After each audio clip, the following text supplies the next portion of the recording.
সব আলেম বলে যে আমরা হকের পাশে আছি, তোমরা আমাদের সাথে থাকো, তাহলে আমরা কার পাশে থাকবো?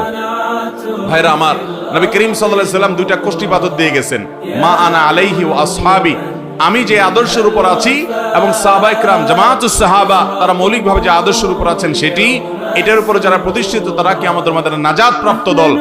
আর সেই সাথে নবীজি বলে গেছেন, তারাকতু ফিকুম আমরাইন, আমি তোমাদের মধ্যে দুইটা জিনিস রেখে গেলাম, কিতাবাল্লাহি ওয়া সুন্নাত রাসূলিহি, আল্লাহর কোরআন এবং রাসূলের সুন্নাত, লান তাদিল্লু মা তামাসসাকতুম বিহিমা, এগুলো যদি তোমরা আঁকড়ে ধরো কোনদিন তোমাদের কেউ গোমরা করতে পথহারা করতে পারবে। এইজন্য ওই মূলনীতি আপনি ধরে রাখবেন, যে সমস্ত উলামায়ে কেরামের কথা শুনবেন এগুলো গ্রহণ করবেন, ইনশাআল্লাহ আল্লাহ তাআলা হকের উপরে রাখবেন।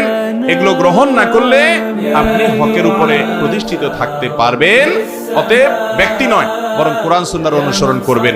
যে আলেম কোরআন সুন্নাহর আলোকে কথা বলে তার কথা শুনবেন, সে যেই হোক না, কোরআন সুন্নাহর বাইরে কথা বললে সেটাকে বর্জন করবেন। আল্লাহ আমাদের সবাইকে উলামাদের অনুসরণ অনুকরণ কোরআন এবং সুন্নাহর আলোকে করার তৌফিক দান করুন, এবং এই মাহফিল সহ সমস্ত মাহফিল থেকে আল্লাহ তাআলা আমাদের সবাইকে হেদায়েতের আলো গ্রহণ করার তৌফিক দান করুন। জাযাকুমুল্লাহু খাইরা ওয়া আখিরু দাওয়ানা আলহামদুলিল্লাহি রাব্বিল আলামিন।